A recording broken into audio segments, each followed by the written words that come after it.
His popular electric car company, remember Tesla? Well, they are facing now a criminal investigation by the U.S. Justice Department. According to Reuters, it all started after the California DMV received a complaint that the company misled consumers about its autopilot technology. For how this impacts the nearly 2 million Tesla drivers, as well as other cars on the road, we're joined now by Paul Bryan, contributing editor for CarCoachReports.com. Paul, thank you so much for being here this morning to help us understand a little bit about what Tesla is being investigated for and why it has reached. Tell us a little bit more why it's reached the level of a federal criminal investigation.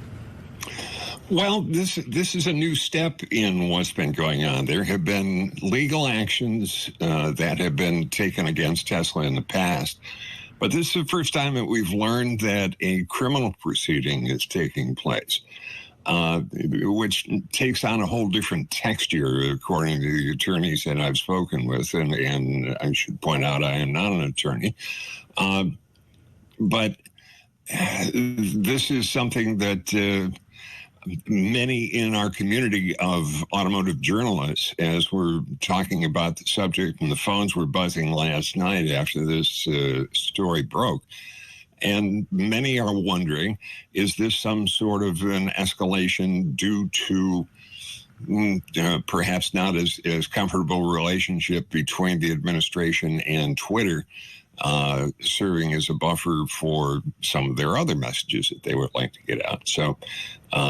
yeah, it's out there. I should point out, though, I think it's really important that there's a gap between what people perceive automated driving is and what companies say that it is.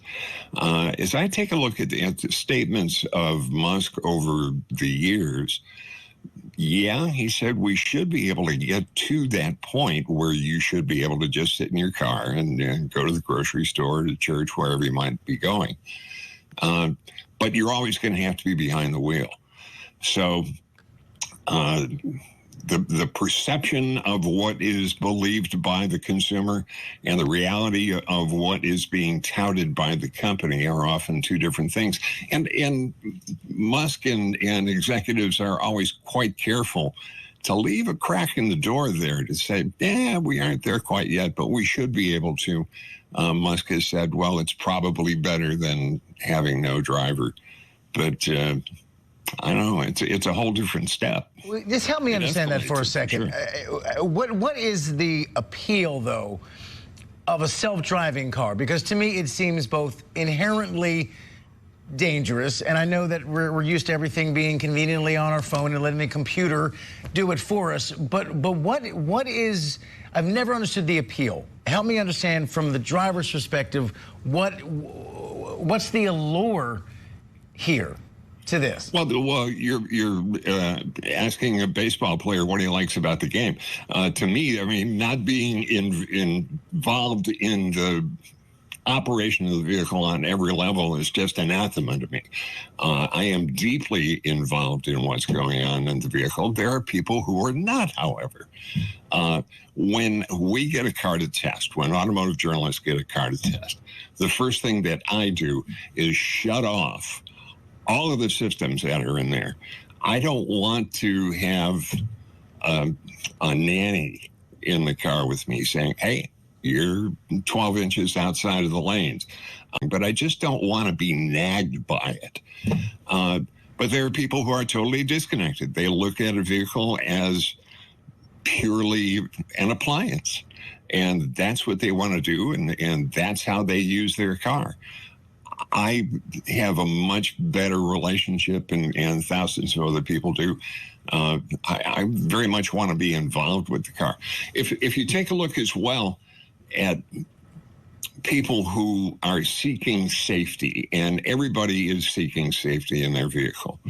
However, the systems that have been built into cars right now tend to make the owner, tend to make the driver feel as if they are buffered and don't have to be as involved as they would be normally in the operation of that vehicle. It's almost that there's a disconnect or an abrogation of the involvement of the operator with the vehicle itself. There are a lot of car companies that have made their bones on safety for a long, long time. Volvo, in particular.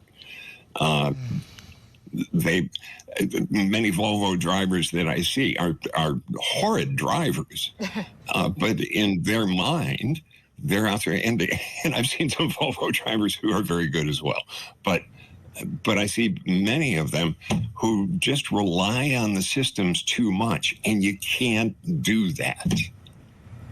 And just really quick, so this investigation with Tesla, what does it kind of mean for the future of Tesla, and how should other companies kind of take this to heart? Well, you know, every car company anywhere, it doesn't matter if you're making cars or making can openers, you've got great big rooms full of attorneys, and they love stuff like this. They are going to have to take a look very carefully at what it is that they say about the different systems, whether it's autopilot at Tesla or SuperCruise or all of the variants of assisted driving that are now available. But no company out there now at this time has the ability to say, get in the car, take me to the grocery store, sit there, and that happens. It's just a technology that we are not ready to fully implement at this point.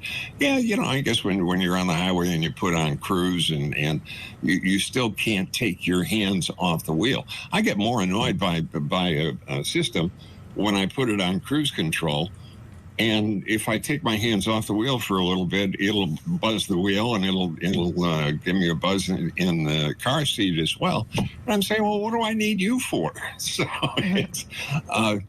it gets annoying after a while. But just like electric vehicle technology as a whole, I would say that we are not ready for it at the scale that people perceive we are ready to be using it at this point. Yep, absolutely. Wow, it's staggering to me. I don't quite get it, but you broke it down in a way that makes it interesting. People still can't master a four-way stop in this country, let alone just okay. Yeah, exactly. But that's okay.